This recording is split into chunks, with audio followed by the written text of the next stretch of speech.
Patience ये रखना भी चाहिए और ये नहीं भी रखना। फेलियर पार्ट ऑफ सक्सेस है, प्रोसेस ऑफ सक्सेस है। किसी भी बिजनेस में या हमारे सामने वाले को हमने सोल्यूशन क्या दिया, और मैं कहीं ना कहीं एक्चुअल लाइफ को देख पाया भी, यार लाइफ ऐसी भी हो सकती है। लाइफ में एक मेंटर का होना कितना जरूरी है आपके हिसाब से? लेकिन उस बंदे की योग्यता और क्षमता नहीं है तो क्या उसकी लाइफ के सपने पूरे हो पाएंगे?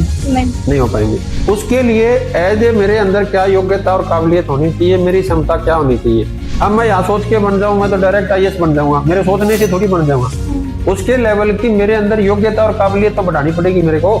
हमें दोनों क्षमता देखनी, मेरे काम की क्षमता क्या है और मेरी क्षमता क्या है। अगर ये दोनों पावरफुल है फिर मैं सपनों तक पहुंचूंगा। तो मैं जरूरतें तो पूरी कर लूंगा, सपने पूरे नहीं कर पाऊंगा। तो अगर किसी पैशन में ज्यादा पैसे नहीं है या फिर लॉन्ग टर्म में सक्सेस है, शॉर्ट टर्म में नहीं है, तो हमें वो काम नहीं करना चाहिए। हमें कभी भी इस चीज पे फोकस नहीं करना कि मेरे को बिजनेस कितना बड़ा बनाना है, हमें सोल्यूशन कितना बड़ा देना है। अगर हम अच्छाई और भलाई की तरफ जाते हैं तो हमारे हाथ से मोटी कमाई निकल जाती है, और मोटी कमाई की तरफ जाते हैं तो हमारे हाथ से अच्छाई और भलाई चली जाती है। कोई एक ऐसा धर्म गुरु बता दो जो दान में पैसे ना लेता हो। आप मेरे को एक ऐसा मंदिर बता दो जहाँ पे मंदिर का पैसे का। मैं हूं मुस्कान, एक young entrepreneur just like you, और आज हमारे साथ एक ऐसे गेस्ट जिन्होंने तब अपने पैशन को फॉलो किया जब ना मोटिवेशन के लिए यूट्यूब था ना रील्स। राजेश पुनिया जी, आप अपने बारे में कुछ बताइए। मुस्कान जी, मेरा जो लाइफ की स्टार्टिंग हुआ गाँव में हुआ, गांव में मेरा जन्म हुआ, और 94 में मैंने पहली बार बिजनेस लाइन में एंटर किया। तो मैंने एक बहुत रेपुटेटेड कंपनी है पेप्सी, हमने सुना है, उनकी एजेंसी मैंने ली थी अपने पूरे डिस्ट्रिक्ट की। और जब लॉस करके हम वापसी गांव में जाते हैं तो फिर हमारा स्वागत है वो स्वैग से नहीं होता, तानों से होता है। और हमारे पेरेंट्स ने भी, हालांकि परमात्मा ने मेरे को बहुत अच्छे परिवार में जन्म दिया, लेकिन उनकी भी एक लिमिटेशंस होती है। उसके बाद उनको बोलना पड़ता है भाई अब हम आपके लिए और ज्यादा नहीं कर सकते, आपसे खुद कुछ होता है तो कर लो, अदरवाइज तो फिर जो अपना पुश्तैनी काम है। तो मेरे लिए पुश्तैनी काम था या तो खेती कर ले या फिर तेरे से खुद से कुछ होता है तो कर ले। तो सन 2000 में फिर मैंने अपना डायरेक्ट सेलिंग का चुनाव किया, और वहां से मैंने करते करते एज ए डायरेक्ट सेलर मैंने काम किया। और आज मेरे पास अपनी खुद की कंपनी है, उसमें मैं 50% का स्टेक होल्डर हूँ। और हमारी कंपनी पूरे इंडिया के अंदर प्रोडक्ट का डिस्ट्रीब्यूशन कर रही है। आज हजारों साथी मिलकर हमारे साथ ना केवल काम कर रहे हैं बल्कि अपने सपने पूरे करने की दिशा में अपने आगे कदम बढ़ा रही है। तो सर, सिर्फ पैसा कमाना ही जरूरी है सक्सेस के लिए, या सक्सेस के मायने आपके लिए क्या है? देखो, सक्सेस एक ऐसा शब्द है कि इसका एक मतलब निकालना थोड़ा सा मुश्किल हो जाएगा। जैसे एक स्टूडेंट है और उसने अपनी क्लास पास कर ली अच्छे नंबर के साथ, तो हम ये बोलेंगे ये बच्चा सक्सेसफुल है। लेकिन वही बच्चा अगर कल को अच्छी जॉब में ना जा पाए तो उसी बच्चे को हम कहेंगे फेलियर है। ऐसे ही कोई एम्प्लॉय है, अगर उसको प्रमोशन मिली तो हम ये बोलेंगे सक्सेसफुल है। कल को कुछ ऐसे सरकमस्टांसेस मिले कि उसको जॉब से निकाल दिया जाता है तो हम उसको ये कहेंगे ये बंदा सक्सेस नहीं है, फेलियर है। सेम चीज बिजनेस में है। आज किसी ने मान लो अपनी दुकान थी और उसने कोई अपनी फैक्ट्री ओपन कर ली तो हम ये कहेंगे बड़ा सक्सेसफुल है यार, दुकान से शुरू किया था लेकिन उसने फैक्ट्री लगा ली। बाई चांस उसकी फैक्ट्री में कुछ ऐसी घटना घट गई कि उसमें कुछ लॉस हो गया तो हम उसको कहेंगे बंदा फेलियर है। तो सक्सेस की कोई परमानेंट परिभाषा नहीं है और कोई परमानेंट उसका डेस्टिनेशन भी नहीं है कि हम यहाँ पहुंच गए तो सक्सेसफुल है। कई बार ऐसा भी होता है कि हम किसी फील्ड के लिए काम करते हैं तो हो सकता है हम उस फील्ड में कामयाब ना हो लेकिन लाइफ में कामयाब हो जाए। जैसे मैं आपको एक एग्जांपल दूंगा, हमारे अब्दुल कलाम जी हैं, उनका ड्रीम था कि मेरे को पायलट बनना है, उसमें वो फेल हुए लेकिन वो लाइफ में कामयाब हुए। तेंदुलकर जी को अगर आप देखोगे तो वो अपनी जो पढ़ाई है उसमें वो फेल हुए लेकिन क्रिकेट के वो कामयाब हुए, लाइफ में वो कामयाब हुए। ऐसे हमारे सामने और भी बहुत से एग्जाम्पल है जो हो सकता है किसी फील्ड में फेल हुए हों और अपनी लाइफ में वो कामयाब हो गए हों, और ऐसे भी लोग हैं कि जो अपने फील्ड में कामयाब हुए लेकिन अपनी लाइफ में हो सकता है वो फेल हो गए। जैसे मैं आपको एक एग्जांपल देता हूं कि आज से कुछ साल पहले एक मैरिज हुई थी जिसमें अपने इंडिया के जो 2 टॉप IAS ऑफिसर थे, फर्स्ट और सेकंड रैंक, उसमें एक मेल था एक फीमेल थी, और उन दोनों ने शादी की। अब वो सक्सेसफुल थे या नहीं थे? थे। लेकिन उनका कुछ टाइम के बाद तलाक हो गया, तो क्या वो लाइफ में सक्सेसफुल हुए? लाइफ में हो गए, पर्सनल लाइफ में नहीं हो पाए। क्लियर हुआ जो मैं कहना चाह रहा हूँ? अब जो दूसरी चीज है कि पैसा जरूरी है या नहीं, तो सक्सेसफुल होने के अंदर पैसे का एक बहुत महत्वपूर्ण रोल है लेकिन संपूर्ण रोल नहीं है। अभी सपोज करो किसी बंदे के पास बहुत अच्छा पैसा है, नेम है, फेम है, लेकिन उसकी हेल्थ अच्छी नहीं है, तो क्या उसकी लाइफ अच्छी होगी? नहीं होगी। तो क्या उसको आप सक्सेसफुल मानेंगे? लेकिन सर बिजनेस करते वक्त आप अपनी पर्सनल लाइफ, अपनी हेल्थ सब कुछ भुला के, क्योंकि यंग एंटरप्रेन्योर्स के लिए हम बेसिकली अगर बात करें तो मेहनत इतनी हो जाती है कि वो सिर्फ बिजनेस में ही घुस जाते हैं। उसके अलावा अपनी पर्सनल लाइफ और बाकी लव्ड वन से दूर होते रहते हैं। तो उस चीज को कैसे बैलेंस किया जाए? अभी हमने पैसे को क्यों फोकस बनाया? क्योंकि हमें लगता है कि पैसे से हमारा जीवन अच्छा हो जाएगा, खुशनुमा हो जाएगा। लेकिन अगर हमारे पास बहुत ज्यादा पैसा है लेकिन हेल्थ नहीं है, तो क्या मेरा जीवन खुशनुमा हुआ? नहीं। तो इसका मतलब क्या है, जितना मेरे लिए पैसा महत्वपूर्ण है लाइफ को खुशनुमा बनाने के लिए, उतना ही महत्वपूर्ण मेरा हेल्थ को ध्यान रखना है।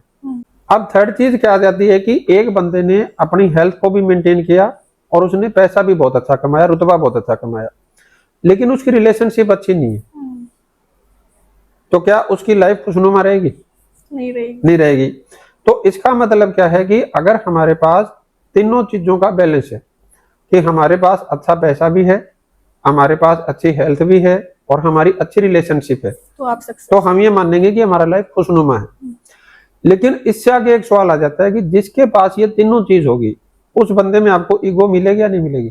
तो तब ईगो ना आए उस वक्त क्या सोच तो सकते हैं? उसके लिए हमें एक चौथी चीज चाहिए, वो है परमात्मा का धन्यवाद और परमात्मा को समर्पण। तो लाइफ के सक्सेस वाले स्टेज पे जाने के बाद भी हम परमात्मा का धन्यवाद करते रहे, तो ये चीजें हम अपने अंदर कैसे डेवलप करें? मतलब परमात्मा का धन्यवाद करने के लिए हमें पहले उन चीजों का धन्यवाद करना पड़ेगा जिनको हम सामने देखते हैं। जैसे आपने बहुत से लोगों को देखा होगा कि वो अपने माँ बाप के लिए बोल देते हैं भी तुमने किया क्या है।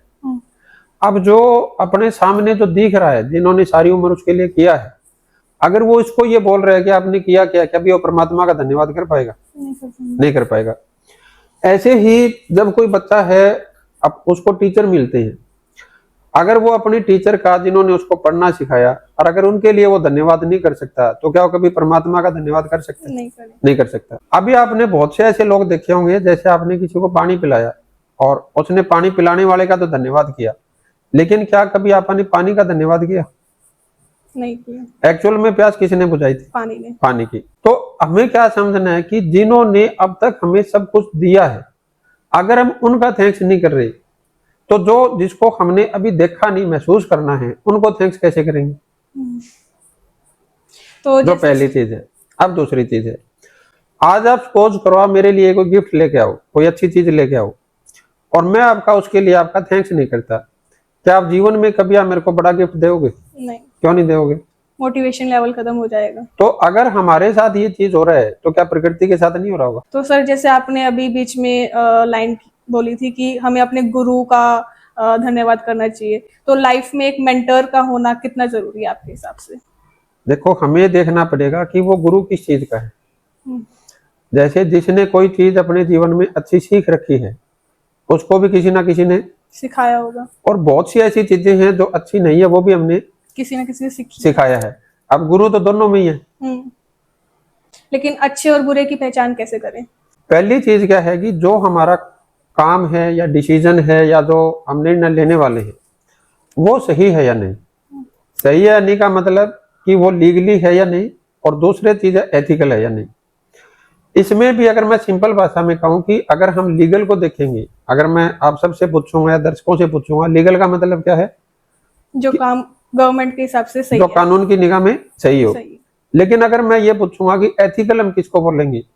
जो हमारे हिसाब से सही है। अब हमारे हिसाब से तो जो बंदा कुछ भी कर रहा है उसके हिसाब से सही है, तभी तो कर रहा है। लेकिन वो सबकी नजर में तो सही नहीं हो सकता। हाँ, और अब हमें क्या समझना है, जैसे वो एक सिंपल परिभाषा है कि मेरे को सही लगने से मैं लीगल नहीं हूँ। भारत सरकार या जिस देश में हम रहते हैं उसके कानून के हिसाब से मैं सही हूँ या नहीं हूँ। ऐसे ही मेरा काम मेरी निगाह में सही या नहीं है, इस वजह से वो एथिकल नहीं है। वो परमात्मा की निगाह में सही या नहीं है, उसकी वजह से वो एथिकल होगा। लेकिन कुछ लोगों को होता है कि यार ये काम सही है, ये तो सही होएगा, तो परमात्मा की नजर किसी को नहीं पता परमात्मा क्या चाहता है। क्या अभी मैं बताऊंगा, दूसरी चीज में आपको क्लियर हो जाएगी कि मैं जो काम कर रहा हूँ वो किसी ना किसी के साथ तो करूंगा। मेरा कोई ना कोई निर्णय में लेऊंगा तो किसी ना किसी को तो प्रभावित करेगा, तो वो सामने वाले के हित में है या नहीं। अगर सामने वाले की मर्जी से आपने वो चीज किया लेकिन वो चीज गलत है, तो फिर वो भगवान की निगाह में से कैसे हुआ? तो उसके लिए उस चीज को कंट्रोल करने, क्योंकि आजकल का यूथ गलत रास्ते पे काफी चला जाता है, तो उस चीज को कंट्रोल करने के लिए डिसिप्लिन कितना मैटर करता है? उसके लिए तीसरा सवाल हमें समझना पड़ेगा कि जो मैंने डिसीजन या काम लिया उसमें डिसिप्लिन भी एक हमारा निर्णय है, मैं निर्णय लेऊंगा या नहीं लेऊंगा।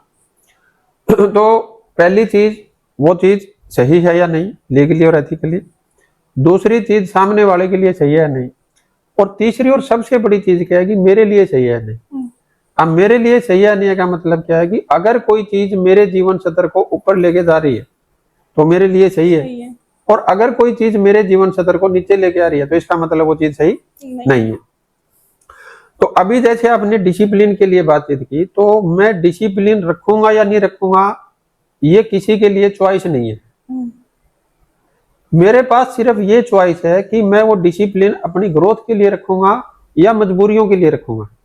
एक वो बंदा जो थोड़ा निठल्ला टाइप है, या मैं शब्द उसको यूज करूं निकम्मा टाइप है, जो कुछ करता धरता नहीं है। एक बंदा है जो अपने काम पे जाता है और अपने गुजारे लायक या जरूरतों के लायक अपना पैसा कमाता है। और तीसरा बंदा है जो सक्सेसफुल है, रईस है, रिच है, नेम एंड फेम वाला है। तो अभी अगर हम देखेंगे जैसे विराट कोहली जी हैं, वो डिसिप्लिन है या नहीं? डिसिप्लिन है। अमिताभ बच्चन जी डिसिप्लिन है या नहीं? डिसिप्लिन है। तेंदुलकर जी डिसिप्लिन है या नहीं? नरेंद्र मोदी जी डिसिप्लिन है या नहीं? यानी इन सब लोगों ने डिसिप्लिन किस चीज के लिए रखा? अपनी बड़ी सक्सेस के लिए। क्लियर हुआ? अब हम आ जाते हैं अपने साधारण मिडिल क्लास फैमिलीज के हिसाब से। एक दुकानदार सुबह दुकान पे जाता है और शाम तक दुकान पे रहता है, और पीढ़ियों तक रहता है, सालों साल रहता है, वो डिसिप्लिन है या नहीं? एक किसान है, वो कटाई के टाइम कटाई करता है, बुआई के टाइम बुआई करता है, पानी के टाइम पानी लगाता है, स्प्रे के टाइम स्प्रे करता है, सब कुछ टाइम पे करता है, वो डिसिप्लिन है या नहीं? डिसिप्लिन है। एक जॉब वाला बंदा अपने काम पे समय पे जाता है, समय पे आता है, 35-40 साल जो उसकी जॉब है उसको वो निभा के करता है, डिसिप्लिन है या नहीं? डिसिप्लिन। डॉक्टर इंजीनियर सारे डिसिप्लिन है या नहीं? है। अब वो क्या है कि डिसिप्लिन है, लेकिन वो है अपनी जरूरतों के लिए, कि मुझे पैसा कमाना है तो मुझे डिसिप्लिन, जिससे उसकी जरूरतें पूरी हो रही है। उनके दिमाग में इतना बड़ा विजन नहीं है कि वो उस लेवल पे जाएंगे कि वो परसेंटेज से निकल के काउंटिंग में जाना चाहे। अब तीसरा जो बंदा है जो आज डिसिप्लिन नहीं है, मतलब जो थोड़ा निकम्मा टाइप बोल लो, निठल्ला टाइप मान लो, अब वो ज्यादा से ज्यादा ये बेशर्मी धारण करके कितना टाइम निकाल लेगा? कुछ अपनी अडल्ट लाइफ की जिंदगी बस। उस टाइम जब तक उसके माँ बाप उसको बेदखल नहीं करते, अगर उसके माँ बाप उस स्थिति में नहीं है, तो जब तक उसके माँ बाप ने जो कमा रखा है उसको बेच ना दे, उसके बाद उसको क्या होना पड़ेगा? डिसिप्लिन होना पड़ेगा। तो ये चीज मैंने जो अभी बोला कि हम डिसिप्लिन होंगे या नहीं होंगे, ये हमारे पास चॉइस नहीं है। हम अनुशासन में हो किसके लिए रहे हैं, वो हमारे हाथ में। सर काफी अच्छा आपने बताया डिसिप्लिन के बारे में। तो जैसा कि आज हमारे पॉडकास्ट का मेन टॉपिक है कि सिर्फ एक आइडिया और जुनून आजकल के यंग एंटरप्रेन्योर्स को मोटिवेट कैसे करे। जैसे अब अगर मैं मेरी बात करूं तो मेरे पास एक काफी अच्छा आइडिया है, लेकिन पैसे नहीं है, टीम नहीं है, एक्सपीरियंस नहीं है। तो आजकल स्टार्टअप्स का ग्लैमर इतना दिखा रखा है कि कहाँ से कहाँ ही पहुंच जाओगे आप। अगर मैं बात करूं कि फास्ट ग्रोथ की आजकल जेंजीज को या फिर हमारे यंग एंटरप्रेन्योर्स को काफी जरूरत है, लेकिन क्या फास्ट ग्रोथ और फास्ट सक्सेस के पीछे भागना सही है या सिर्फ एक इल्यूजन है? ये भी देखो, इसमें अपने 3-4 सवाल हैं।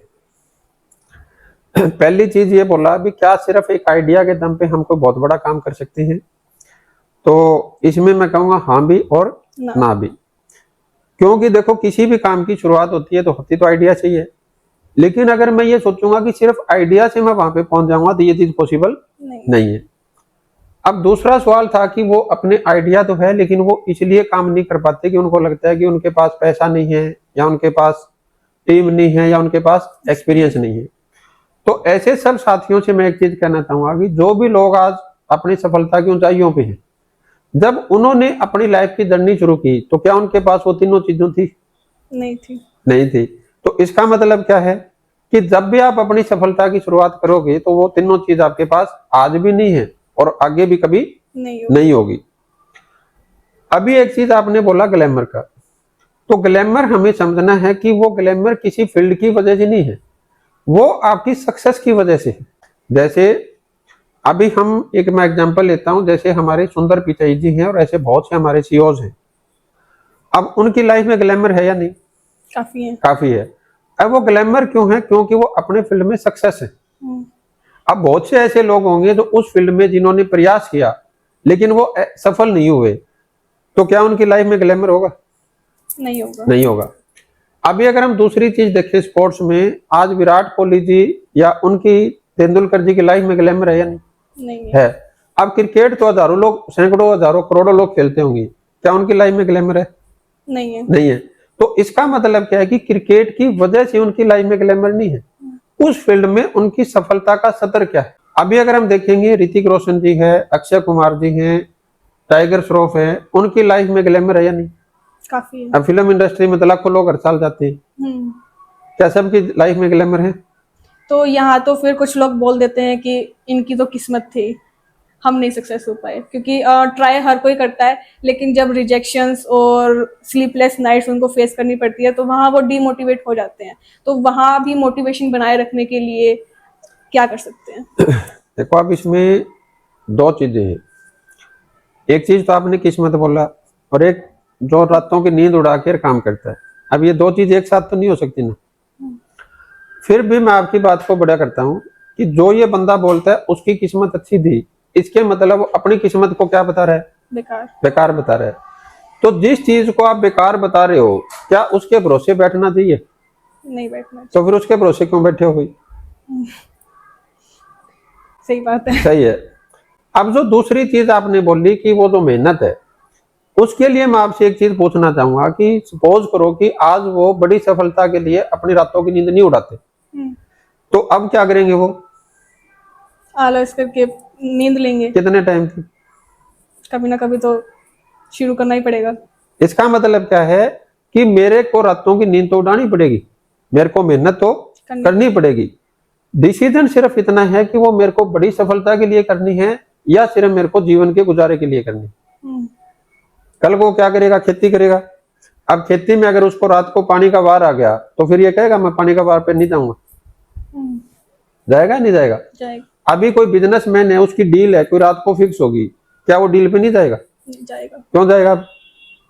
क्योंकि मोटिवेशन ही वहीं से आता है। मोटिवेशन नहीं है। मोटिवेशन तो होता तो पहले काम करता बड़ी सफलता के लिए, अब वो मजबूरी में कर रहा है।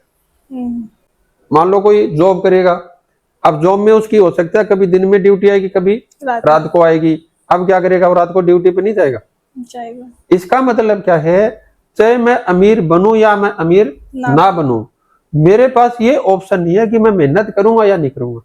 सिर्फ ये ऑप्शन है कि मैं अमीर बनने के लिए करूंगा या मैं सिर्फ जीवन के गुजारे के लिए करूंगा। अगर हमारे एंटरप्रेन्योर्स ने शुरू किया, लेकिन शुरू करने के बाद एक बिजनेस की एक 3 प्लेयर्स होते हैं, कंसिस्टेंसी, पेशेंस और डिजायर।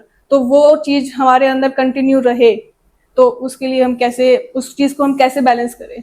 अब या मेरे को कोई एक ऐसा काम बताओ भी जिसमें वो बंदा कंसिस्टेंसी नहीं रखेगा। आज कोई किसान है वो कंसिस्टेंसी नहीं रख रहा, कोई अपना दुकानदार है वो कंसिस्टेंसी नहीं रख रहा, अपने जॉब करता है वो कंसिस्टेंसी नहीं रखता, कोई डॉक्टर इंजीनियर बना हुआ वो कंसिस्टेंसी नहीं रख रहा।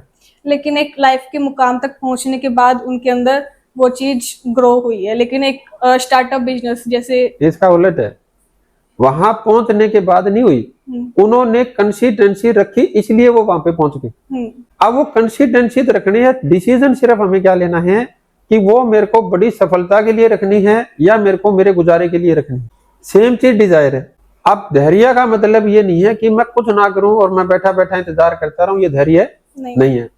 धैर्य क्या है कि मैं किसान हूं, मैंने आज फसल बोई, अब मेरे को पता है कि मेरी फसल ये 4 महीने में पकेगी, 5 में पकेगी, 6 में पकेगी, या मैंने बाग लगाया, हो सकता है 4-5 साल में तैयार हो।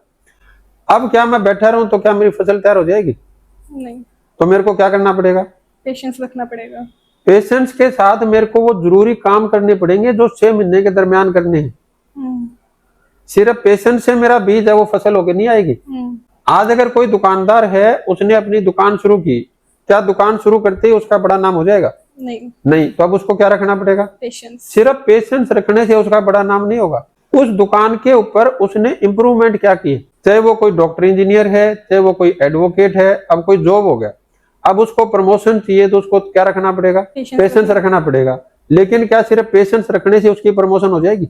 नहीं। उसको रोजाना जॉब पे जाना पड़ेगा, उसको वहां पे ठीक व्यवहार करना पड़ेगा, अपनी ड्यूटी को अच्छी तरीके से करेगा, तब उसकी सैकड़ों लोगों में से किसी एक की प्रमोशन होगी। तो पेशेंस का मतलब ये नहीं है अभी मैं कुछ नहीं कर रहा, पेशेंस का मतलब है मैं वो सब कुछ कर रहा हूं, तब तक कर रहा हूं जब तक कि मेरे को फल मिलने का समय नहीं आ जाए। अब दूसरी चीज क्या है कि जो पेशेंस नहीं रखना चाहिए, कुछ लोग थोड़े में ही अपनी पीढ़ियों से गुजारा कर रही हैं और उनमें इतना पेशेंस है कि वो अमीर बनने का प्रयास ही नहीं करते। आप हैरानी करोगे कि मेरे सामने बहुत से ऐसे लोग आ जाते हैं, जी हमारे खाते में पैसे मत डलवा देना। क्यों नहीं डलवा देना जी, हमारा नाम बीपीएल से कट जाएगा। वो पेशेंस नहीं है, वो मूर्खता है। क्लियर हुआ? इस फील्ड में तो पेशेंस को छोड़ देना चाहिए। हाँ, जैसे आज आप किसानों को देखोगे, मैं किसान के खिलाफ नहीं हूं, लेकिन किसान भाई क्या करेंगे भाई, धरना दे देंगे, सड़क रोक लेंगे, वो कर देंगे वो कर देंगे, और हम अन्नदाता हैं जी, मैंने मान लिया। अगर आप अन्नदाता है तो फिर ये सारे काम क्यों कर रहे हो?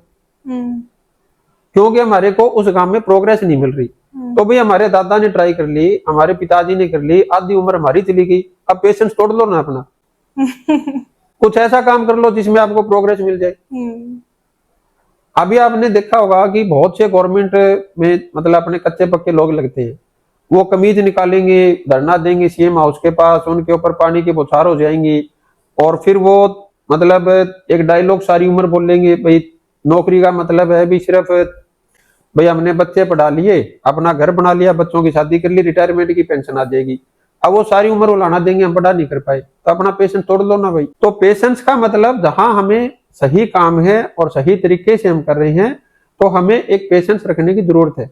लेकिन जहां पे हमारी ग्रोथ ही नहीं है, जहां पे हमारा प्रोग्रेस नहीं है, जहां पे हमने तक देख लिया कि मेरी लाइफ उससे ऊपर जा नहीं सकती और फिर भी मैं धैर्य रखे बैठा हूं मेरा कुछ होगा, तो कैसे हो जाएगा? तो सर लेकिन कुछ लोग होते हैं जो अच्छे काम कर रहे हैं, अच्छे के लिए कर रहे हैं, लेकिन पेशेंस भी रख रखा है उन्होंने एंड कंसिस्टेंट भी है, लेकिन फिर भी उन्हें फेलियर मिलती है। तो फेलियर भी अपने लिए लाइफ का एक इम्पोर्टेंट पार्ट है, या फिर ये सिर्फ जो फेल हो जाते हैं उन लोगों का बहाना है आगे ना बढ़ने का? देखो ये भी दोनों सच्चाई है।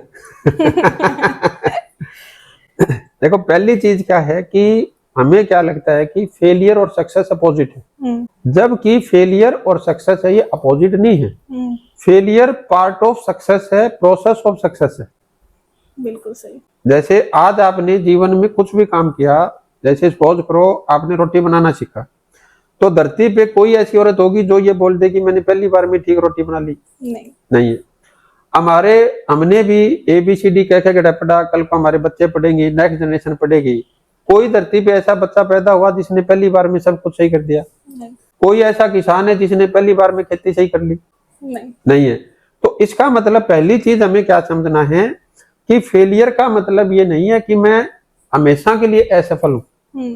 फेलियर का मतलब क्या है कि अभी मेरे को इस काम में इंप्रूवमेंट की जरूरत है। खुद पे डाउट ना करने की जगह, क्योंकि लोग होते हैं कि जब बार बार फेल हो रहे हैं तो खुद पे डाउट करना ही शुरू कर देते हैं कि हमारे अंदर ही कुछ कमी होगी। देखो डाउट एक अलग चीज है, सवाल खड़ा करना एक अलग चीज है। डाउट का मतलब क्या है कि मैं अपने आप को मतलब निराशा में लेके जा रहा हूँ। सवाल खड़े करने का मतलब है मैं अपने अंदर इंप्रूवमेंट कर रहा हूँ। फेलियर को एक सक्सेस का पार्ट मान। डाउट आपको ये बोलेगा तू नहीं कर सकता, सवाल आपको ये बताएगा तू कैसे कर सकता है। निराश ना होने की जगह उसको एक लाइफ का हिस्सा समझो। देखो हिस्सा का मतलब क्या है, जैसे मैं कोई बच्चा है वो पहली बार में क्या ठीक से नहीं लिख पाया, तो हम ये थोड़ी कहेंगे भी ये तेरी लाइफ का हिस्सा, तू हमेशा इसको गलती करता रहे। अपने को एक लाइन सिखाई गई कि प्रैक्टिस मेक मैन परफेक्ट, ऐसा बोला जाता है शायद, लेकिन मैं इस लाइन के सहमत नहीं हूँ। आपको कभी भी प्रैक्टिस परफेक्ट नहीं बनाती, हमेशा इंप्रूवमेंट परफेक्ट बनाता है। सेम चीज बार बार करने की जगह उसको इम्प्रूव करके करो। हाँ, जैसे मैंने कोई काम किया और उसमें मैं 10 बार असफल हुआ और 11वीं बार भी मैं वैसे ही कर रहा हूँ, तो क्या नतीजा होगा? फेल हो गया। फेल हो गए। और 20वीं बार 50वीं बार भी ऐसे ही कर रहा हूँ तो फिर से फेल हो गए। लेकिन मेरी प्रैक्टिस में कोई कमी है। अब अगर मैंने पहली बार से दूसरी बार में इंप्रूवमेंट किया, फिर तीसरी बार में किया, तो 11वीं बार मेरा क्या होगा? सक्सेस मिली। 21वीं बारी मैंने फिर इंप्रूवमेंट किया। तो आज आप देखोगे दुनिया का, अगर मैं आपसे पूछूं सबसे कोई अच्छा फोन है तो उसका नाम आप अपनी मर्जी से कुछ भी रख सकते हो, लेकिन अभी वो उसी फोन की 5 साल तक प्रैक्टिस करता रहे वो फोन कितने टाइम तक दुनिया का नंबर 1 रहेगा? कुछ समय तक। तो उसकी प्रैक्टिस में कोई कमी है? हम्म, अब उसको दुनिया में नंबर 1 रहने के लिए प्रैक्टिस नहीं करनी, उसको प्रैक्टिस के इम्प्रूवमेंट करना है। प्रैक्टिस के साथ इम्प्रूवमेंट करते हाँ, रहना है। चाहे वो कोई गाड़ी है, चाहे हमारा मकान है, चाहे हम खुद हैं। एक लाइन में बोलता हूं हमेशा कि you loves achievement, hmm, you love achievement, but achievement loves improvement. Hmm, आपको अचीवमेंट से प्यार है, लेकिन अचीवमेंट को इम्प्रूवमेंट से प्यार है। जो इम्प्रूवमेंट करेगा उसके पास चली जाएगी। लेकिन कुछ आजकल के लोगों में जुनून काफी है, जैसे कि यंग एंटरप्रेन्योर्स की हम बात करें तो उनमें एक जुनून है, जज्बा है, लेकिन एक प्रॉपर स्ट्रेटेजी बिल्डिंग भी जरूरी होती है किसी भी बिजनेस को सक्सेस करने के लिए। तो वो प्रॉपर स्ट्रेटेजी बिल्डिंग हम कैसे कर सकते हैं? देखो, फिर मैं ये कहूंगा कि जो जुनून है वो एक महत्वपूर्ण पार्ट है, लेकिन संपूर्ण पार्ट नहीं है। और हो सकता है कि अगर हमारी जगह या दिशा सही ना हो तो वो जुनून हमें किसी काम में सफल भी करवा दे, लेकिन उसमें हमारा नाम और दुनिया दोनों का ही भला ना हो। जैसे हमने एक नाम सुना है बिन लादेन का, जिन्होंने अमेरिका के अंदर वो जहाज टावर्स में लगवाई थी। अब मेरे को बताओ, उनके जुनून में कोई कमी थी? नहीं। लेकिन क्या आप उस इंसान को रिस्पेक्ट दोगे? क्या उनके जुनून की वजह से दुनिया का किसी का भला हुआ? नहीं हुआ। अब दूसरी चीज क्या है, जुनून किस चीज का है कि मेरे को पैसे कमाने का जुनून है। इससे आपको क्या मतलब है? मेरे को मेरे बच्चों को बड़ी गाड़ी लेके देनी है, उनको अच्छी जगह पढ़ाना है, मेरी वाइफ के लिए हीरो का सेट लेके देना है, मेरे को 500 गज की 1000 गज की कोठी बनानी है। मेरे में जुनून बहुत है, इससे आपको क्या मतलब है? अब मेरे जुनून की वजह से आप कोई मेरा प्रोडक्ट है या कोई मेरी चीज है या कोई मेरी सर्विस है वो आप क्यों लोगे? अब हमारा जुनून होना किस चीज का चाहिए भाई? मैं मेरी सर्विस से या मेरे प्रोडक्ट से मैं सामने वाले को क्या सोल्यूशन दे रहा हूं, मैंने उसकी लाइफ को किस तरीके से इजी कर दिया। क्या मैं कुछ ऐसा कर रहा हूं जो मेरे दूसरे कंपटीटर है उनके मुकाबले मैंने मेरे क्लाइंट को या मेरे जो सामने जो लोग हैं उनको मैंने क्या एक्स्ट्रा सर्विस दी? अब दूसरी चीज क्या है कि हर जगह हमारा नॉन लिविंग थिंग्स काम नहीं आता। सेकंड चीज है कि मैं सोल्यूशन तो नहीं दे पाया, लेकिन मैंने उसकी गुडनेस में क्या हेल्प की। अभी तीसरी चीज क्या आता है कि मैंने किसी को सोल्यूशन दिया, किसी को गुडनेस दिया, किसी की हैप्पीनेस में मैंने क्या योगदान दिया। और फोर्थ चीज क्या है कि सामने वाले की सक्सेस में मैंने क्या योगदान दिया। अगर आपका जुनून इन 4 चीजों को कहीं ना कहीं मैच कर रहा है कि हम सामने वाले के सॉल्यूशन में हम कुछ योगदान दे रहे हैं, उसकी गुडनेस में कुछ योगदान दे रहे हैं, उनकी हैप्पीनेस में कुछ योगदान दे रहे हैं या उनकी सक्सेस में कुछ योगदान दे रहे हैं, तो हमारा जुनून हमें कामयाब करेगा। और अगर इनमें से किसी चीज से आपके जुनून का लेना देना नहीं है तो दुनिया को भी आपके जुनून से कोई लेना देना नहीं। आजकल के यंग एंटरप्रेन्योर्स को लगता है कि स्टार्टअप नहीं, शॉर्टकट के लिए वो भागते हैं। तो क्या शॉर्टकट से सही में सक्सेस मिलती है? देखो, इसका उत्तर हाँ भी है और इसका उत्तर ना भी है। हाँ मैं इसलिए कह रहा हूं क्योंकि आज टेक्नोलॉजी का टाइम है। जैसे मैं आपको एग्जांपल दूं कि किसी टाइम में जैसे हमारे यहाँ पे सड़कें बनती थी तो वहाँ पे सैकड़ों लोग वहाँ पे सड़कों पे रोडे डालने के लिए, कूटने के लिए उसके ऊपर लगे रहते थे। लेकिन आज अगर आप देखोगे उसी टेक्निक को अगर हम अपनाएंगे तो लोग हमें मूर्ख कहेंगे। आज एक मशीन आती है, रात को हमें सड़क कुछ और मिलती है, सुबह जब हम उठ के जाते हैं तो हमारे को सड़क कुछ और मिलती है। तो ये जो शॉर्टकट है ये प्रोग्रेस है। जैसे मैं गांव से बिलोंग करता हूं, किसान परिवार से मेरा नाता रहा है। तो पहले जैसे हम गेहूं काटते थे और कुछ करते थे तो दांती लेके और महीनों तक वो गेहूं का सीजन चलता रहता था। आज कंबाइन आती है, एक सप्ताह में पूरे गांव की गेहूं है वो फारिग हो जाती है और सीधी ट्राली में डलती है और मंडी में चली जाती है। तो अब हम इसको ये तो नहीं कहेंगे भी ये फास्ट काम हो रहा है तो ये गलत हो गया। ऐसे ही स्टार्टअप है। जैसे आप देखोगे, जैसे उबर हमारे सामने एक बहुत बड़ा एग्जांपल है, या ओला जैसे आप देखोगे तो उन्होंने क्या किया, टेक्निक को यूज किया और एक टेक्निक बिठाई और आज हजारों टैक्सी वाले सालों से काम कर रहे थे। हो सकता है उनकी निगाह में शॉर्टकट ये था कि मैंने थोड़े समय में ज्यादा पैसा कमा लिया तो गलत हो जाएगा। लेकिन उबर ने क्या किया, उन टैक्सी वालों को और उन पैसेंजर्स की दिक्कत को दूर किया, दोनों की। और आज उबर ने, ओला ने बहुत कम समय में पैसा कमा लिया। तो आप और मैं ये तो नहीं कह सकते कि शॉर्ट समय में पैसा कमाने का मतलब वो सही नहीं है। ऐसे ही अगर आप देखोगे कोई कैंपस में बच्चे हैं और वहां पे कोई कंपनी आई, उसमें से 10 बच्चों को उन्होंने बहुत मतलब हाई रैंक पे उन्होंने ले लिया। अब उन्होंने क्या है, बहुत छोटी उम्र में बहुत कम समय में बड़ी सफलता ले ली। अब क्या उसको हम सही नहीं बोलेंगे? सही बोलेंगे। अब जो हमारा जो दिमाग में शॉर्टकट चलता रहता है, शॉर्टकट का मतलब क्या है कि हमने कोई ऐसा काम कर लिया जो हमें नहीं करना चाहिए। तो जल्दी सफलता के लिए हमें वो काम नहीं करना चाहिए। क्यों नहीं करना चाहिए, मैं आपको वो बता देता हूँ कि हमारा सफल होने के पीछे मेन मकसद क्या है कि मैं जीवन में खुश रहूं, मेरा परिवार खुश रहे, मैं एंजॉय कर पाऊं, मैं प्राइड फील कर पाऊं, यही है। अब मैंने अगर शॉर्ट समय के अंदर वो चीज प्राप्त कर ली लेकिन वो चीज सही नहीं है या वो काम सही नहीं है या वो मेरे काम करने का तरीका सही नहीं है, तो अब मेरे पास हो सकता है पैसा आ जाए, गारंटी नहीं बोल रहा मैं, हो सकता है मेरे पास पैसा आ जाए क्योंकि इसी संभावना में तो हमने वो गलत काम किया। हो सकता है मेरे पास पैसा आ गया, क्या मेरे घर में हैप्पीनेस आएगी? लेकिन टेंशन आएगी, सुकून से नहीं जी पाएंगे, सुकून से नहीं जी पाएंगे। तो मेरे को पैसे के साथ लाने की थी हैप्पीनेस, लेकिन मैं लेके क्या आया? टेंशन। अब दूसरी चीज क्या है, अगर मेरे घर में टेंशन होगी तो मेरी हेल्थ कैसी रहेगी? खराब हो जाएगी। अब मेरी हेल्थ भी ठीक नहीं है, टेंशन भी है, तो मेरी रिलेशनशिप कैसी होगी? खराब हो जाएगी। तो अब मैंने शॉर्टकट अपनाया, वो एक्चुअल में शॉर्टकट था या एक्चुअल में मतलब मेरी लाइफ का डिजास्टर था? डिजास्टर। शॉर्टकट कोई ऐसा नहीं है भी सही चीज नहीं है, लेकिन शॉर्टकट के लिए जो मैंने काम किया वो सही है या नहीं, वो चेक करना जरूरी है। आई एम श्योर लोगों को ये चीज समझ में आएगी क्योंकि आजकल के लोगों के दिमाग में काफी सारे मिथ्स है शॉर्टकट को लेके। तो थैंक यू सर, आपने ये क्लियर किया। तो सर जैसे कि आपने बात की उबर एंड ओला की, तो उबर एंड ओला के पास खुद के पास एक भी गाड़ी नहीं है आज के टाइम पे, लेकिन फिर भी वो इतनी बड़ी कंपनी बनी हुई है। तो स्मार्ट वर्क कितना जरूरी है एक बिजनेस को करने के लिए? देखो, स्मार्ट वर्क ओला और उबर से अगर हम समझेंगे या किसी भी उसके अंदर हम देखेंगे, आज से 20 साल पहले 25 साल पहले अगर आप देखोगे तो थोड़ा शौक का जमाना ज्यादा था। शौक का मतलब आपको जाना है, मॉल जाएंगे, मार्केट जाएंगे, वहां पे जाने का। आज आप देखोगे बड़े बड़े मॉल्स के अंदर आप देखोगे तो खाली पड़ा है, कोई जाके मार्केट में खुश नहीं है। अब क्या है कि आपने, जैसे मैंने थोड़ी देर पहले बोला था कि हमने सोल्यूशन क्या दिया, आज लोगों से अगर आप पूछोगे उनकी सबसे बड़ा चैलेंज क्या है? समय। तो ओला या उबर ने किस चीज का सोल्यूशन दिया? टाइम का।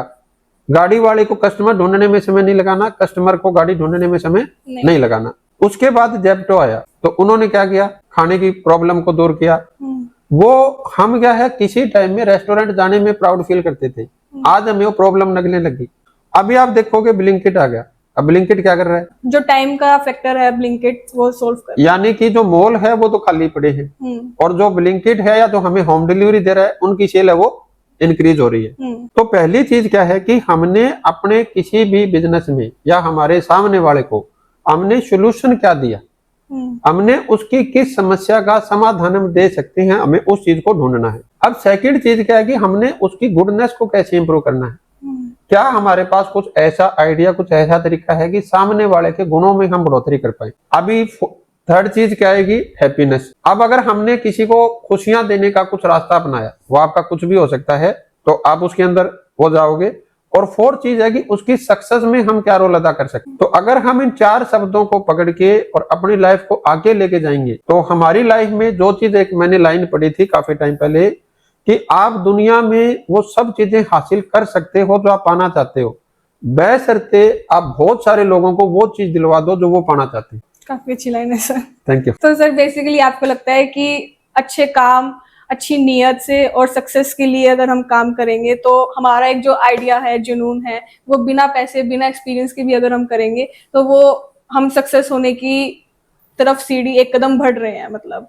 लेकिन जैसे कि मैंने पहले भी बोला था आपको कि जैसे जैसे हम आगे बढ़ते रहते हैं वैसे वैसे हम अपनी पर्सनल लाइफ, अपने लव्ड वन से दूर होते रहते हैं, तो उसको हम कैसे बैलेंस रख सकते हैं?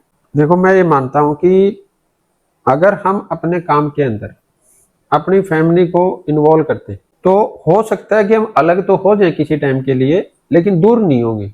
अलग होना एक अलग चीज है और दूर होना एक अलग चीज है। मेरे पिताजी एक बात बोलते थे, हो सकता है 2 भाई एक छत के नीचे रहते हो लेकिन साथ ना रहते हो, और हो सकता है 2 भाई सैकड़ों किलोमीटर दूर रहते हो लेकिन फिर भी साथ हो। तो वो प्यार हम कैसे बना के रख सकते हैं? अगर हम अपना काम कर ही रहे हैं तो कर किसी लिए नहीं, अल्टीमेटली अपनी फैमिली के साथ, अपनी फैमिली के लिए।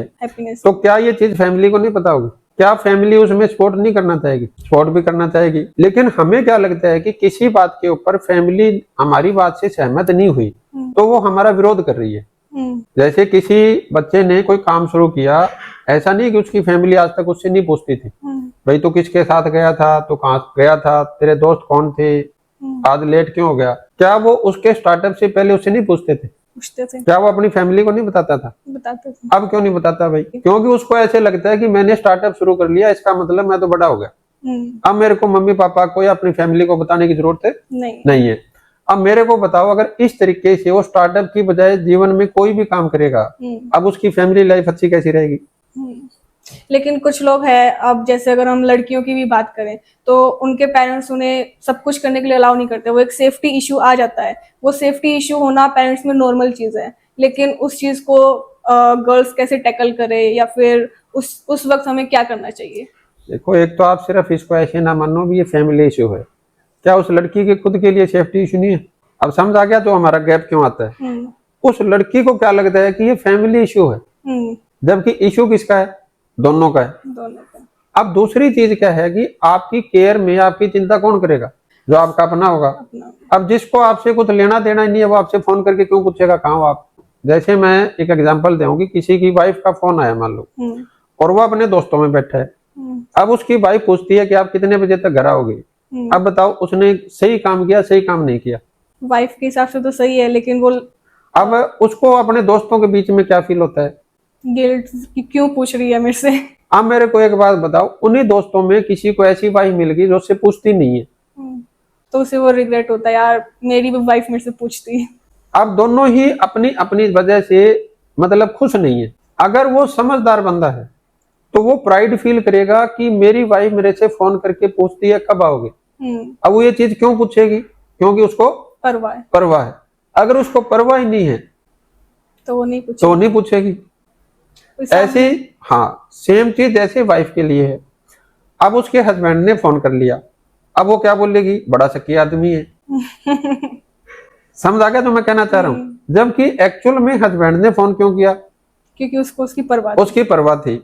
अब मेरे को बताओ, जो ये फैमिली में जो ये चीज हो रही है, क्या ये हमारी काम की वजह से हो रही है, हमारे व्यवहार की वजह से हो रही है? लेकिन कुछ चीजें होती है कि हम अच्छा काम कर रहे हैं लेकिन उस काम में रिस्क होते हैं, तो तभी भी फैमिली हमें रोकती है। कुछ लाइक अब अगर मैं मेरी भी बात करूं तो अगर मैं भी स्टार्टअप अगर कर रही हूँ, मुझे बाहर रहना पड़ता है, मेरे को लोगों से मिलना पड़ता है, तब मेरी फैमिली को लगता है, एक डर होता है, सेफ्टी के लिए होता है, वो उनका डर भी मायने रखता है, होना चाहिए, क्योंकि ऑब्वियसली वो मेरे अपने हैं तो डर होगा उनको। लेकिन उस बीच वो माइंड सेट वो हो जाता है कि यार ये तो परेशान कर रहे हैं मेरे को, यार मेरे को जिंदगी में कुछ करने ही नहीं देंगे। तो वो चीज हम कैसे अपने आप को पॉजिटिव रखें उस तक? देखो, हमें दो चीजें समझनी है।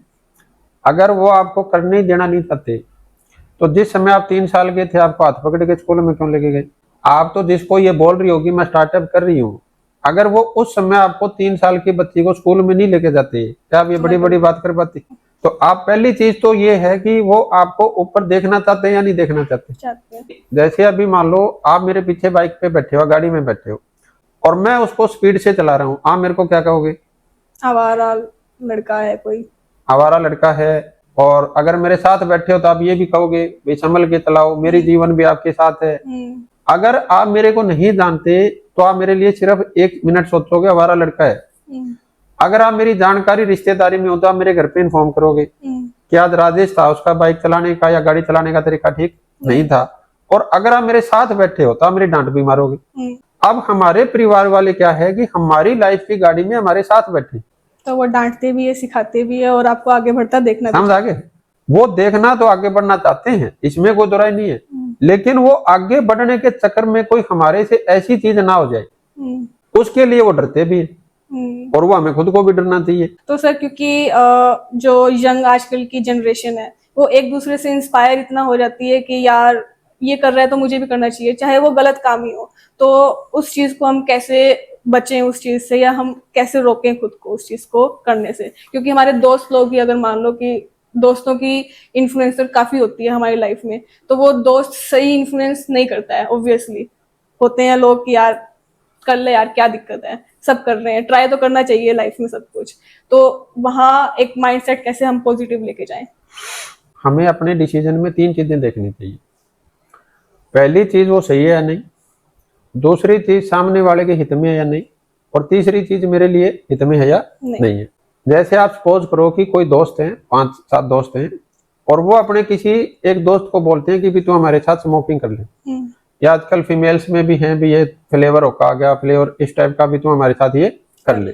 अब इस तीनों कामों में कहीं पे ये टिक मार्क लगता है? स्मोकिंग की अगर मैं बात करूं तो तीनों ही नहीं नहीं लगता। अब मेरे को ये बताओ भी क्या ऐसे काम को करना चाहिए? नहीं करना चाहिए। फिर भी हम क्यों कर लेते हैं, मैं वो बता रहा हूँ आपको। तो वहां पे जो 5-6 दोस्त हैं उनके कुछ डायलॉग होते हैं, अब तो तेरे मुझसे आ गई, अब तो तू बड़ा हो गया, कब तक मम्मी पापा के पल्लू में छुपा रहेगा, मर्द बन, अब तो मर्द बन जा, अगर तेरे को हमारी दोस्ती चाहिए तो तेरे को आज हमारे दोस्तों के नाम पे छुट्टा लेना ही पड़ेगा, दोस्ती की कसम। दोस्ती की कसम। ऐसा होता है? नहीं होता। और शायद हो सकता है कि हमारे टाइम में तो नहीं था, अब ये सेम चीज फीमेल्स में भी कहीं ना कहीं होगी। अब मैं बोलता हूँ कि यहाँ पे उस लड़के के सामने 2 रास्ते हैं। पहला रास्ता क्या है कि उन दोस्तों को खुश करने के लिए उनके साथ शामिल हो जाए, वो छुट्टा हो सकता है, ड्रिंक हो सकता है, या कोई और काम हो सकता है। अब दूसरा रास्ता क्या है जो मैं बोलता हूँ कि वो दोस्त ये हिम्मत जुटा ले कि भी मैं मेरी दोस्ती की परीक्षा देने के लिए तैयार हूँ और मैं तुम्हारे कहने से छुट्टा मार लूंगा, तो मैं तुम्हारा पक्का दोस्त हूँ, लेकिन मेरे को भी तो ये जानने का हक है भी तुम मेरे पक्के दोस्त हो। मैं तुम्हारे लिए वो काम कर रहा हूँ जो मेरे लिए हित में नहीं है और तुम्हारे लिए भी शायद हित में नहीं है। अब मेरे छुट्टे मारने के बाद मैं आपको ये कहूंगा कि आज के बाद हमारे में से कोई इस चीज का छुट्टा नहीं मारेगा। अगर तुम्हारे को मेरी दोस्ती चाहिए तो क्या आज के बाद तुम छुट्टा मारना छोड़ दोगे? लेकिन कूल बनने के चक्कर में वो लोग कर लेते हैं उस चीज को। देखो, कूल बनने में कोई दिक्कत नहीं है, लेकिन फूल क्यों बनना? अब सपोज करो कि आपने 10-20 बार उन दोस्तों को कूल करने के लिए, खुद को कूल दिखाने के लिए स्मोकिंग कर ली, अब सारी उम्र क्या बनोगे? फूल। फिर कभी मेरे को किसी ने एक सवाल पूछा था, वो आज भी मैं पूछ लेता हूँ भाई, आप सपोज करो किसी के मुंह से बहुत गंदी बदबू आ रही है और वो आपके साथ आगे बात करता है या आपके नाक के आगे बात करता है, तो आपको कैसा फील होगा? बेकार होगा। और ऐसे आदमी के साथ आपको सारी उम्र बितानी पड़ जाए तो नहीं बिता पाएंगे। अब मेरे को बताओ, जो आज लोग स्मोकिंग सीख रहे हैं, अब कल को उनकी वाइफ को उनके मुंह से क्या आएगी? स्मेल। और उस वाइफ को सारी उम्र उस बंदे को क्या करना पड़ेगा? या तो एडजस्ट कर लेते हैं या तो फिर। अब मेरे को ये बताओ भी, हमें क्या वो स्मोकिंग मेरे पीने से उन दोस्तों का कुछ भला हुआ? नहीं हुआ। क्या वो काम सही था? नहीं था। क्या मेरे लिए सही था? नहीं था। अब दूसरी जो चीज है समझने और समझाने की बात, इसमें भी हम सबको एक गलतफहमी दूर कर लेनी चाहिए। देखो, अपने सनातन धर्म के अनुसार, बाकी और में भी होगा लेकिन मेरे को क्योंकि इसकी थोड़ी जानकारी है तो मैं बता देता हूँ आपको। कृष्ण जी को सबसे श्रेष्ठ देव देवताओं में से माना गया है और कृष्ण जी दुर्योधन को समझाने के लिए गए थे। अब वो समझाने में दुर्योधन का फायदा था या नहीं था? 5 गांव के बदले में उनको सब कुछ देने को वो तैयार थे और युद्ध भी टल जाता। क्या दुर्योधन समझ गया? नहीं समझा। दुर्योधन को तुम ये मान लेते हैं भी लालची था, ये था, वो था। कृष्ण जी ने कर्ण को भी समझाया भाई तेरी संगत ठीक नहीं है, जिस बंदे के तू समर्पित है उसका समर्पण तेरा ठीक नहीं है। और उन्होंने यहाँ तक भी बता दिया था भी तू कुंती पुत्र है, तू पांडवों का ज्येष्ठ भ्राता है। फिर क्या कर्ण समझ गया? नहीं समझा। तो जब कृष्ण जी के समझाने से दुर्योधन जैसा कपटी और नीच बंदा नहीं समझा और कर्ण जैसा श्रेष्ठ योद्धा नहीं समझा, तो आप और मैं जाके किसको समझा देंगे? लेकिन सर, जैसे आप बात कर रहे हो तो एक टाइम पे आप भी एक यंग एज में थे, तो कभी आपने भी ये चीजें फेस की है या आप भी कभी गलत रास्ते पे चले हो और उस गलत रास्ते से फिर अपने आप को कैसे आप सही रास्ते पे लेके आए? इसमें मैं मेरे परिवार का साथ या उनकी प्रार्थनाएं मानता हूँ, क्योंकि एकदम से मैं ये कहूंगा भी मेरे अंदर एकदम से इतना मैं विकसित हो गया था और मैंने सब कुछ चेंज कर लिया, तो ऐसा नहीं था। तो इसमें मैं सबसे बड़ा रोल है वो मेरी माँ का मानता हूँ। तो मैं जो बोलता हूँ कि मैं समझाने से तो समझता, तो मैं समझ ही जाता, वो मैं नहीं समझा। तो मेरा जो असर हुआ उसमें मैं सबसे बड़ा जो रोल मैं मानता हूँ मेरी माँ की प्रार्थनाओं का है। दूसरा कि मेरी शादी के बाद मेरी लाइफ में चेंज आने शुरू हुए, जो पॉजिटिव चेंज जिसको मैं बोल लूंगा आपके सामने। तो मेरे लाइफ जो पार्टनर हैं, जो मेरे जीवन साथी हैं, कविता जी हैं, तो वो आई तो थी मेरी अर्धांगिनी बन के, लेकिन अपने गुणों से, अपनी अच्छाइयों से मैं बोलता हूँ कि आज वो मेरे जीवन की पूर्णांगिनी है। और फिर जो मेरे को एक लाइन मिली, डायरेक्ट सेलिंग इंडस्ट्री, इस इंडस्ट्री में मेरे को बहुत अच्छी किताबें पढ़ने को मिली, बहुत अच्छे लोगों की संगत करने को मिली और मैं कहीं ना कहीं एक्चुअल लाइफ को देख पाया भी यार लाइफ ऐसी भी हो सकती है। अभी जैसे हम स्मोकिंग का जिक्र कर रहे थे, तो अब जो बच्चा सीख गया, नादानी में सीख गया या उसमें सीख गया, और आजकल तो बड़े बड़े चीजें हैं, मतलब वो सूंघने वाला चिपटा पता नहीं क्या क्या, अभी भगवान उनके नाम भी अपने को ना पता चलवाए, क्या उसका मन नहीं होता कि मैं इस चीज से निकल जाऊं? होता है। फिर वो निकलते क्यों नहीं? निकल पाते नहीं। मोटिवेशन की कमी होती है। मोटिवेशन नहीं, इसमें डेडिकेशन चाहिए, संकल्प जिसको हम बोलते हैं ना, अभी संकल्प हम उस सतर का करें कि हम उस चीज पे जाएं तो वो चीज हो सकती है। इसलिए मैंने कहा भी मेरे जीवन में भी उनमें बहुत सी उसका असर है। सर मतलब आपके हिसाब से आज मेरे अंदर आइडिया है, जुनून है, मैं एक लेवल तक भी पहुंच गई, लेकिन अब बात करते हैं हम मिडिल क्लास लोगों की। मिडिल क्लास क्यों रहता है आपकी वजह से? वो ऊपर क्यों नहीं उठ पाता उस चीज से? एक तो मेरी खुद की क्षमता और एक मेरे काम की क्षमता, क्लियर हुआ? और वो मैं क्यों आकलन करूंगा? मेरे सपनों के अनुसार। तो इसको अगर आप सबसे पहले देखेंगे तो सबसे ऊपर मेरे को मेरे सपने रखने होंगे, जो मेरी इच्छाएं हैं, जो मेरी भावनाएं हैं। सपनों में लोग क्या है, सिर्फ इच्छाओं को रखते हैं, भावनाओं को नहीं रखते। तो मैं इसमें दोनों चीज ऐड करूंगा। इच्छाएं आपकी नॉन लिविंग थिंग्स की तरफ अट्रैक्ट करेगी। मेरे पास बड़ी गाड़ी होनी चाहिए, मेरे पास बड़ा घर होना चाहिए, मेरा ये होना चाहिए। भावनाएं आपको उस बड़े घर में रहना कैसे है, उस बड़ी गाड़ी में चलना कैसे है, उसकी तरफ आपको लेके जाएगी। इच्छाएं हो सकता है आपको सिर्फ ज्यादा पैसा कमाने के लिए लेके जाएगी, लेकिन भावनाएं आपको अच्छा पैसा कमाने के लिए प्रेरित करेगी। तो हमने क्या किया, अपने सपने, अपने लक्ष्य लिखे और उसमें मैंने भावनाएं भी रखी, अपने इच्छाएं भी रखी। अब पहुंचने के लिए दो का संगम चाहिए। एक तो वो बंदा खुद जो वो काम कर रहा है, और एक वो काम जिसके थ्रू वो पहुंचेगा, वो साधन है, व्हीकल है। अभी क्या है कि अगर उसका काम बहुत अच्छा है, यानी उसके काम में बहुत योग्यता है, उस काम में क्षमता बहुत है कि वो उस काम को सब कुछ दिलवा सकता है उसको, लेकिन उस बंदे की योग्यता और क्षमता नहीं है, तो क्या उसकी लाइफ के सपने पूरे हो पाएंगे? नहीं हो पाएंगे। अब दूसरी तरफ क्या है कि एक बंदा है जिसकी योग्यता और क्षमता बहुत अच्छी है, लेकिन उसके काम में क्षमता नहीं है, तो वो सारी उम्र अपनी योग्यता मेहनत को यूटिलाइज करके भी क्या कभी अपने सपनों तक पहुंच पाएगा? मिडिल क्लास ही रह जाता है, मिडिल क्लास ही रहेगा। तो अगर हम इन तीनों चीजों का थोड़ा सा आकलन कर ले, आत्म मंथन कर ले कि मेरे सपने क्या है, और सपनों में दोनों चीज, मेरी इच्छाएं क्या है, मेरी भावनाएं क्या है, उसके लिए एज ए मेरे अंदर क्या योग्यता और काबिलियत होनी चाहिए, मेरी क्षमता क्या होनी चाहिए। तो जहां मेरे को वो लग रहा है इंप्रूवमेंट की, मैं उसको इंप्रूव करूंगा। और मेरे काम के अंदर जो मेरी क्षमता है या उस काम की जो योग्यता है, उसके हिसाब से उस काम की क्षमता या योग्यता को कहाँ मेरे को इंप्रूव करना है, वो उसको कर ले। अब हो सकता है वो उस काम में हो सकता है उस काम में ना हो। अगर नहीं है, फिर आप उस काम का चुनाव कीजिए जो आपको अपने सपनों तक ले जाए। अभी मैं आपसे पूछूंगा, जैसे हमारे एक छोटा घर में आता है अपना, जिसके ऊपर आप वजन तोलते हैं, अपने किचन में भी होता है, और उसमें हम कभी आटा कभी कुछ हम छोटी छोटी चीजें तोल लेते हैं। उसका काम भी काम क्या है? तोलना है। अभी हम दुकानदार के पास जाते हैं, उसके पास एक पहले वो वैसे ताकड़ी टाइप होता था, वो इलेक्ट्रिक अंडा रखते हैं, उसका काम भी क्या है? तोलना है। अभी आप अनाज मंडी में जाओ, वहां पे आप जाओगे, उनके पास थोड़ा बड़ा वो रहता है, उसके ऊपर 1-1.5 कुंटल वजन तोल लेते हैं, उसका काम भी क्या है? तोलना है। और कहीं आपने देखा होगा धर्मकांडा है, यहाँ पे 61 टन तक तोला जाता है, उसका काम भी क्या है? तोलना है। अब आपको वो जो व्हीकल है, अब वो सब के सब अपनी जगह सही है या नहीं? सही है। सही है, लेकिन अब मेरे को कितना वजन तोलना है, इसका डिसीजन कौन लेगा? मैं खुद लूंगा। ऐसे ही मेरी लाइफ के सपने हैं, और उसके लिए मेरे को एक इनकम चाहिए। क्लियर हुआ? अभी किसी का सपना है कि मेरे को जितना मिल जाए, मेरे को उतने में खुश रहना है, 2 टाइम की दाल रोटी मिल जाए और मेरे घर से कोई आए तो मैं खाना खिला दूं।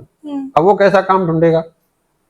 नॉर्मल छोटा, उसको उतना ही साधन चाहिए जो घर पे जितनी सब्जी तोल लेते थे। अब किसी को थोड़ा सा बड़ा सपना है कि मेरी थोड़ी गाड़ी होनी चाहिए, मेरा एक अच्छा घर होना चाहिए, मैं शहर में चला जाऊं, मेरे बच्चों को मैं पढ़ा लूं, मेरे घर में एसी लगाओ, मेरे ऑफिस में एसी लगाओ। तो अब वो क्या वो पहले वाला काम करेगा? नहीं करेगा। अब वो किसके हिसाब से काम ढूंढेगा? अपने बच्चों और अपने सेकंड हिसाब से, यानी उसको उसके मुकाबले ज्यादा आमदनी वाला काम ढूंढना पड़ेगा। क्लियर हुआ? अब एक तीसरा बंदा है, उसको थोड़ा मतलब अमीर बनना है, बड़ा सक्सेसफुल बनना है, उसको मंथली 7 फिगर 8 फिगर इनकम चाहिए, उसको विदेशों में भी घूमना है, उसको फ्रीडम चाहिए, उसको सिर्फ घड़ी नहीं चाहिए, उसको लग्जरी घड़ी चाहिए, उसको गाड़ी नहीं चाहिए, उसको लग्जरी गाड़ी चाहिए, उसको घर नहीं चाहिए, उसको आलीशान घर चाहिए, उसको सिर्फ बच्चे नहीं पढ़ाने, उसको बहुत अच्छी जगह बच्चे पढ़ाने हैं, उसको सिर्फ घूमना नहीं है, दुनिया की बहुत अच्छी जगह पे 5 स्टार 7 स्टार होटल में घूमना है। अब वो कैसी ताकड़ी चुनाव करेगा? वो काफी मेहनत वाले चीजें करेगा। मेहनत तीनों ही कर रहे हैं, यही गलतफहमी है हमारी। क्या वो जो थोड़े पैसे कमा रहा था शुरू में, जिसको दाल रोटी चलानी थी, क्या वो मेहनत नहीं कर रहा? क्या उससे जो थोड़े से ज्यादा पैसे कमा रहा था वो मेहनत नहीं कर रहा? क्या ये मेहनत नहीं करेगा? करेगा। अब एक चौथा ताकड़ी है जिसको मैं धर्मकांडा बोलता हूँ। अब वो जो धर्मकांडे वाला का मतलब क्या है कि जिसको बहुत ज्यादा चाहिए, अनलिमिटेड चाहिए, उसको परसेंटेज में नहीं रहना, उसको काउंटिंग में जाना है।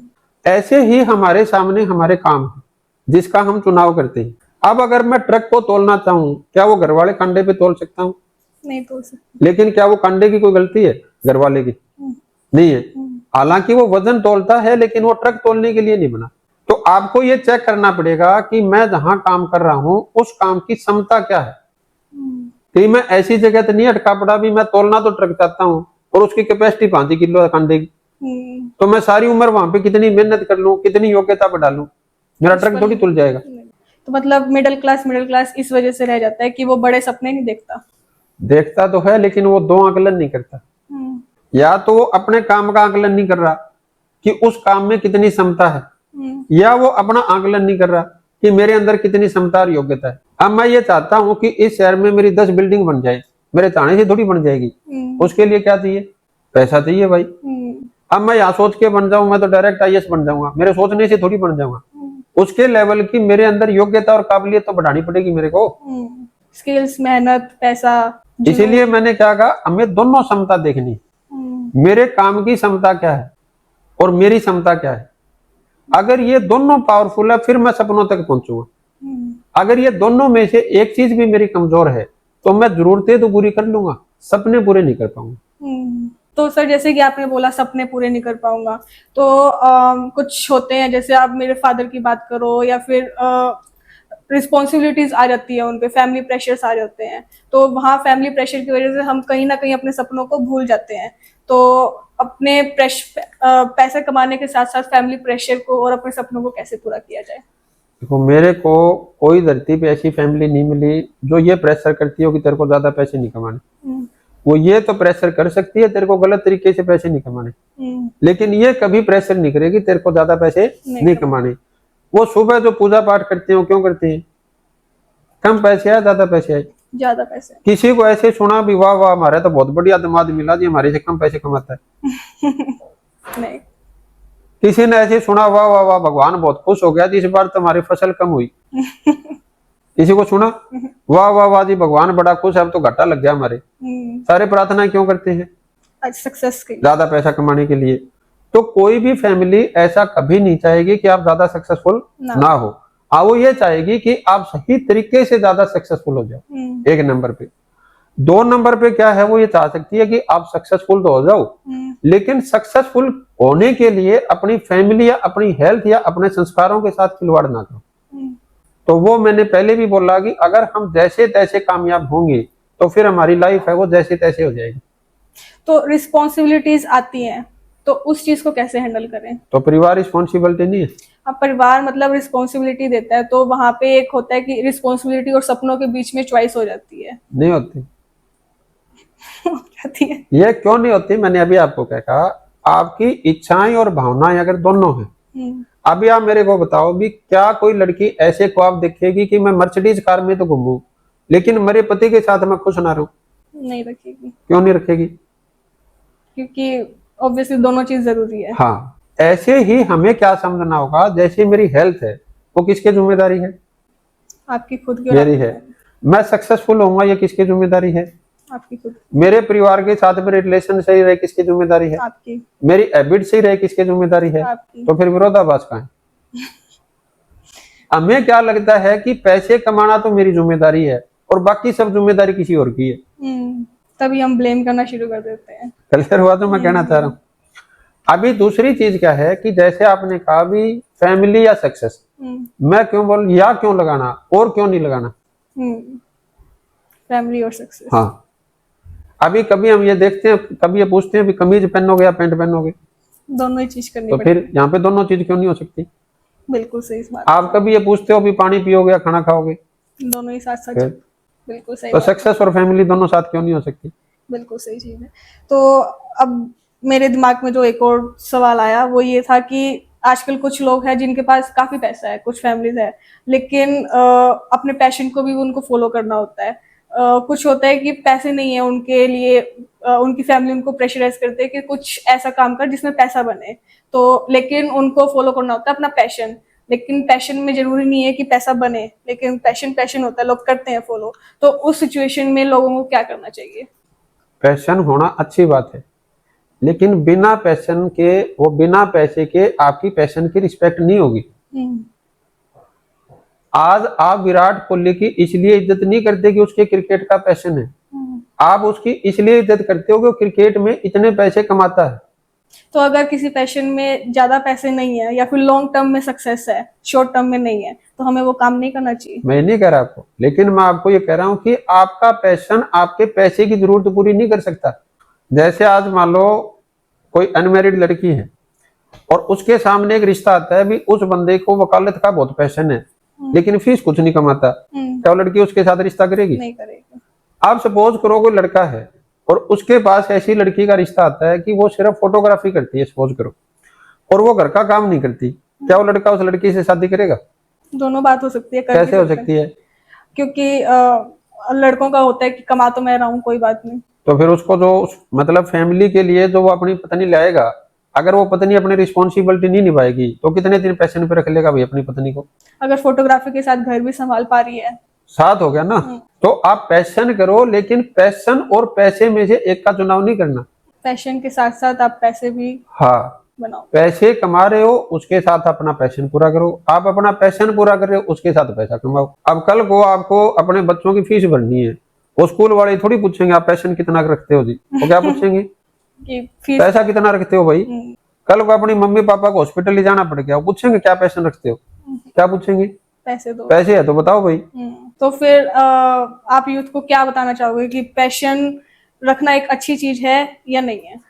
देखो, मैं ये कहना चाह रहा हूँ कि जो लोग पैसे को जरूरी नहीं मानते उनकी लाइफ भी अच्छी नहीं है, और जो पैसे को सब कुछ मान लेते हैं उनकी लाइफ भी अच्छी नहीं है। पैसा अपने जीवन का महत्वपूर्ण पार्ट है लेकिन संपूर्ण पार्ट नहीं है। ऐसे ही हमारी लाइफ का पैशन है। पैशन हमारे जीवन का एक जरूरी पार्ट तो हो सकता है लेकिन संपूर्ण पार्ट नहीं हो सकता। और जिन लोगों को आप पैशन की बात करते हैं, आप मेरे को एक ऐसा बंदा बता दो जिसने सारी उम्र अपने पैशन को फॉलो किया लेकिन पैसे नहीं कमाए, उसकी आप इज्जत करते हो? नहीं करेंगे। फिर अभी दूसरी चीज आपको और बताऊं, मैं पैसे को सबसे पवित्र और अच्छी चीज क्यों मानता हूं। आज बहुत से धर्मगुरु है, आप किसी भी धर्मगुरु के पास जाओ और मेरे को एक ऐसा धर्मगुरु बता दो जो दान में पैसे ना लेता हो। सब लेते हैं। आप मंदिर में जाओगे, मंदिर में आपको बहुत से प्रेज मिल जाएंगे, ये नहीं चढ़ावा चढ़ेगा, ये चढ़ावा नहीं चढ़ेगा, ऐसे होगा वैसे होगा। आप मेरे को एक ऐसा मंदिर बता दो जहाँ पे मंदिर का पैसे का चढ़ावा नहीं चढ़ता हो। सब जगह लूट है। लूट शब्द यूज नहीं करूंगा मैं, वो आप अपनी मर्जी से करते हो, लेकिन चढ़ता है नहीं चढ़ता? चढ़ता है। अभी आप किसी मस्जिद में चले जाओ, वहां पे हो सकता है वो आपको 10 फाउंडेशन लगा देंगे, आप ये नहीं पहन सकते, आप ये नहीं चढ़ा सकते, आप ऐसे नहीं कर सकते, ऐसे नहीं बोल सकते। ये बोल सकते हैं, लेकिन एक ऐसी मस्जिद बता दो जहाँ पे पैसे का चढ़ावा नहीं चढ़ता है कोई? गुरुद्वारे में आप जाओ, आप किसी भी गुरुद्वारे में हो सकता है वहां पे 10 परहेज हो, आपको सिर पे ये रखना पड़ेगा, आपको ये करना पड़ेगा, मैं सेवादार हूँ, मैं ये हूँ, 10 चीजें हो सकती है। मेरे को एक ऐसा गुरुद्वारा बता दो जहाँ पे पैसे का चढ़ावा ना चढ़ता हो। दान पेटी सबके आगे रख रखी होती है और वो भगवान के लिए तो होती नहीं है। मैं ये शब्द यूज नहीं करूंगा, लेकिन मैं ये कह रहा हूं कि दुनिया के किसी भी धर्म में या दुनिया के सब धर्मों के लिए कोई भी एक ऐसी चीज बताओ जिसको सब धर्म स्वीकार करते हो। सिर्फ पैसा है। तब हम प्रसाद चढ़ाते हैं, मान लो जैसे अपने यहाँ पे सवामणि चढ़ती है, आप सवामणि लेके जाओ तो आपने कहा जी मेरी सवामणि आप चढ़ा दो, वो कितना लेते हैं उसमें से? कुछ अमाउंट, थोड़ा सा लेंगे, बाकी आपको कहेंगे सवामणि आप घर पे ले जाओ, आप 1 करोड़ रुपए चढ़ा दो। एक का एक रख लेंगे, वो 1 रुपया भी वापसी दे देंगे, तो बताओ। तो पैसों को लोगों ने इतना बना दिया है, इम्पोर्टेंट बना दिया है। अभी आप यहाँ से चले गए किसके ऊपर? अपने व्हीकल पे। अब वो व्हीकल किसी आदमी ने किसके लालच में बनाया होगा? पैसे कमाने के लिए। अब वो व्हीकल चला के किस पे लेके आए? सड़क पे। वो किसी ने क्यों बनाया होगा? अपने पैसे कमाने के लिए। उस ठेकेदार को क्या दिए? पैसे। आपने इतने सुंदर से कपड़े पहन रखे, ड्रेस पहन रखी है, ये किसी ने क्यों बनाई होगी? ताकि कोई खरीद ले, वो पैसा दे दे। आप ये इतनी अच्छी लाइटिंग, इतने अच्छे कैमरे, सारा कुछ यूज कर रहे हो, किसी ने क्यों बनाए? पैसों के लिए। पैसे के लिए। कोई आज आप सुबह से शाम तक जो आप छोटी से छोटी और बड़ी से बड़ी विश पूरी करते हो और चुटकियों में आपके पास आ जाती है, वो किसी ने क्यों बनाई होगी? पैसों के लिए। पैसों के लिए। तो पैसे ने आपकी लाइफ को अच्छा बनाया, क्या कर दिया? अच्छा भी बनाया और गलत रास्ते भी चलवाता है। पैसा गलत नहीं चलाता, वो आपके संस्कार है। पैसे ने किसको बोल के बोला भी तू गलत रास्ते पे चल?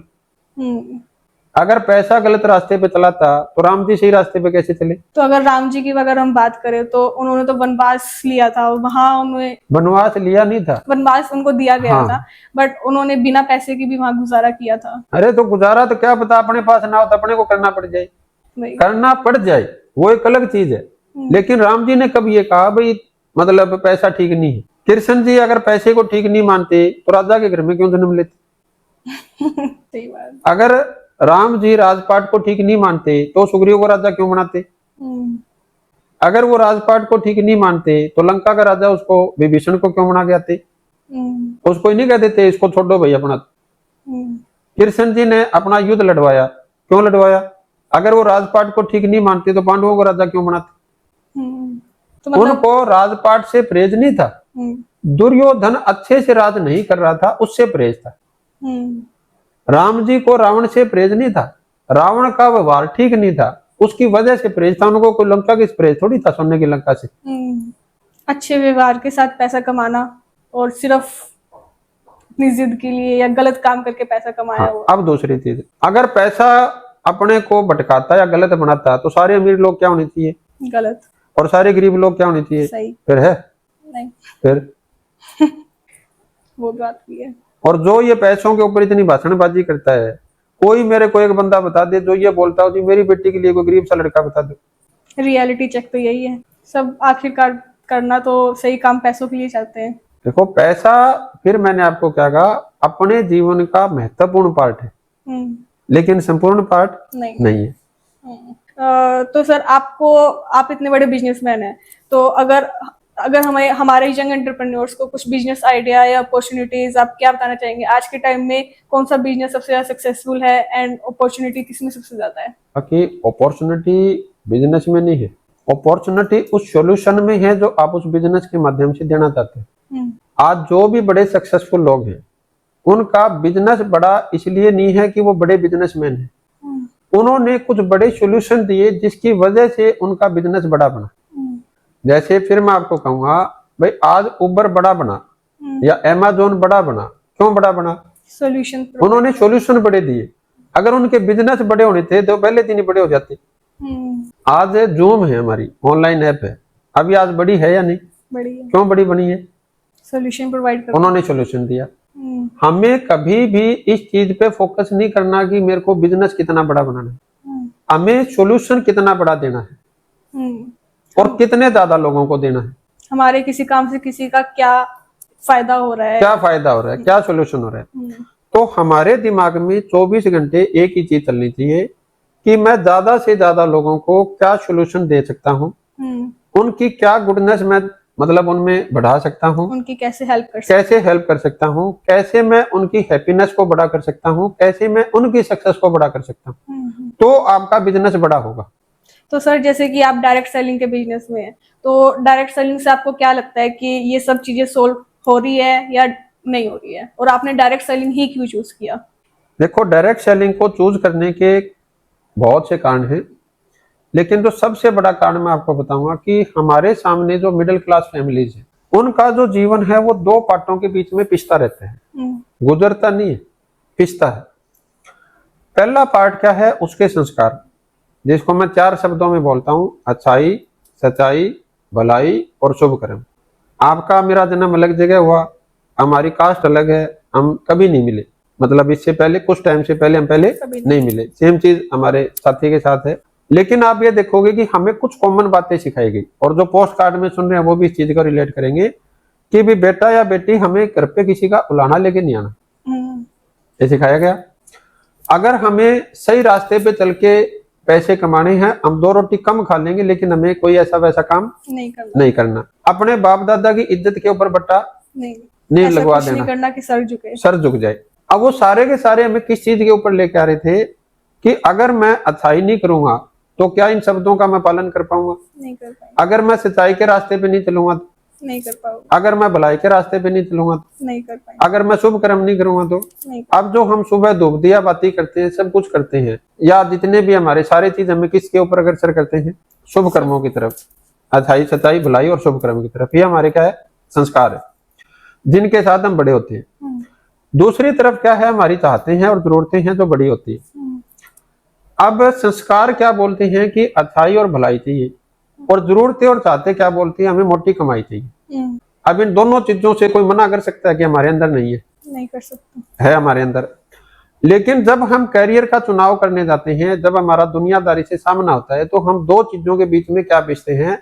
अगर हम अच्छाई और भलाई की तरफ जाते हैं तो हमारे हाथ से मोटी कमाई निकल जाती है, और मोटी कमाई की तरफ जाते हैं तो हमारे हाथ से अच्छाई और भलाई चली जाती है। बिल्कुल सही बात। इन दो चीजों के बीच में जीवन पिसता नहीं पिसता?